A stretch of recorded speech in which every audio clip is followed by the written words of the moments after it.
Damai sejahtera Allah yang melampaui segala akal, itulah yang memelihara hati dan pikiranmu di dalam nama Yesus Kristus Tuhan kita. Amin.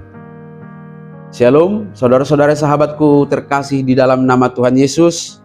Firman Tuhan yang menyapa kita di pesta Natal hari kedua hari ini, hari Kamis tanggal 26 Desember 2024. Tertulis di dalam kitab Mazmur pasal 98 ayat 1 sampai dengan ayat 9. Mari sahabatku kita simak dan renungkan firman Tuhan yang menjadi sukacita bagi kita hari ini. Demikian. Mazmur, nyanyikanlah nyanyian baru bagi Tuhan, sebab Ia telah melakukan perbuatan-perbuatan yang ajaib. Keselamatan telah dikerjakan kepadanya oleh tangan kanannya, oleh lengannya yang kudus.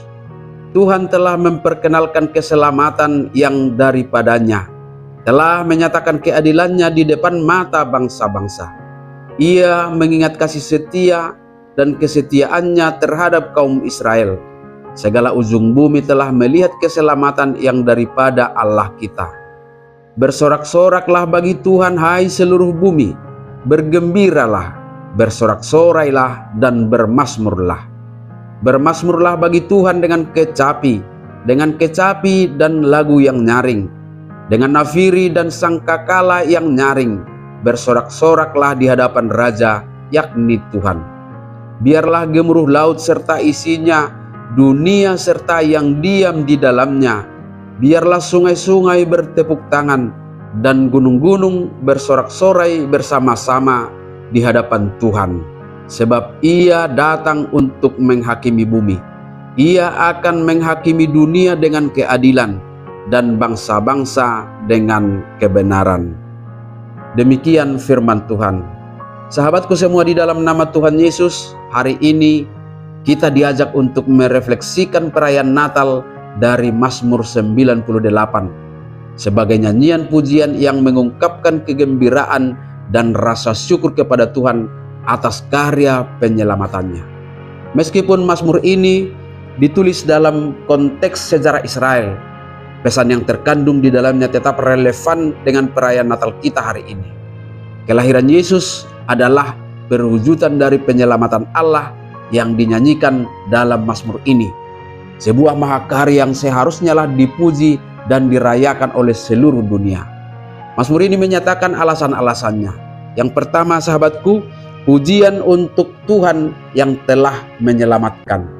Kita diajak mengawali pujian ini dengan rasa syukur serta berseru, nyanyikanlah nyanyian baru bagi Tuhan, sebab Ia telah melakukan perkara-perkara yang ajaib. Semua orang tanpa terkecuali diajak agar bersuka cita dan memuji Tuhan atas karya penyelamatannya. Ketika kita merayakan Natal, kita diingatkan bahwa Tuhan telah melakukan perkara ajaib dalam hidup kita, khususnya melalui kelahiran Yesus Kristus yang membawa keselamatan bagi umat manusia. Kelahiran Yesus di Betlehem adalah tindakan penyelamatan yang luar biasa. Dalam dirinya Allah hadir di tengah-tengah umat manusia untuk mengalahkan dosa dan membawa kita kepada kehidupan yang kekal. Sebagaimana pemazmur ini memuji Tuhan yang menyelamatkan, kita juga dipanggil untuk memuji Tuhan atas anugerah terbesar yang diberikannya.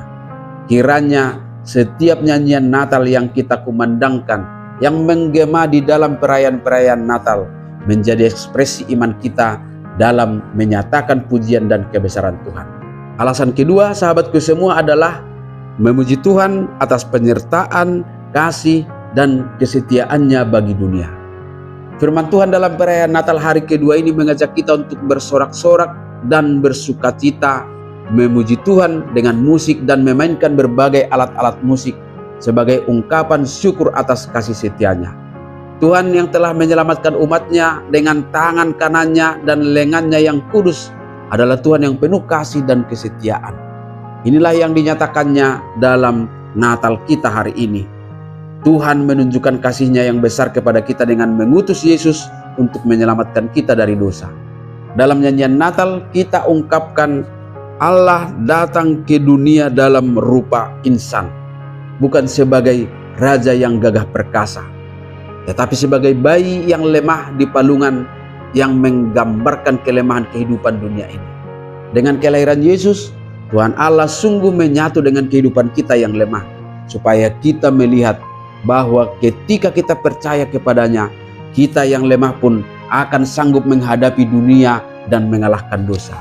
Inilah kasih yang tidak terhingga, yang memanggil kita untuk hidup dalam syukur dan sukacita.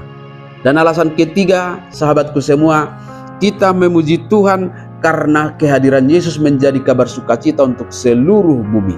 Mazmur ini mengajak seluruh ciptaan untuk merayakan kemenangan Tuhan. Biarlah laut berdentang dan segala isinya, dunia dan semua yang diam di dalamnya.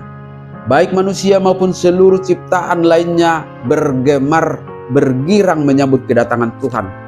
Ini juga semakin menyegarkan bahwa ketika kita merayakan Natal, kita tidak hanya merayakan untuk diri kita sendiri, tetapi untuk seluruh dunia.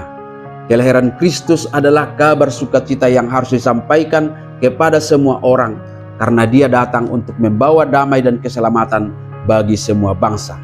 Kita bersukacita, maka baiklah kita menebarkan sukacita itu kepada sesama. Banyak hal yang dapat kita lakukan untuk berbagi sukacita ini, terlebih dalam merefleksikan kehadiran Yesus yang adalah bentuk konkret dari kepedulian Allah. Mari kita pancarkan kepedulian itu kepada sesama. Doakan, perhatikan, bantulah sesamamu, supaya kita bersama-sama bersukacita menyanyikan nyanyian pujian syukur. Selamat Natal, semoga damai dan sukacita Kristus memenuhi hidup kita dan mengalir ke dalam dunia ini lewat kepedulian kita kepada sesama. Amin.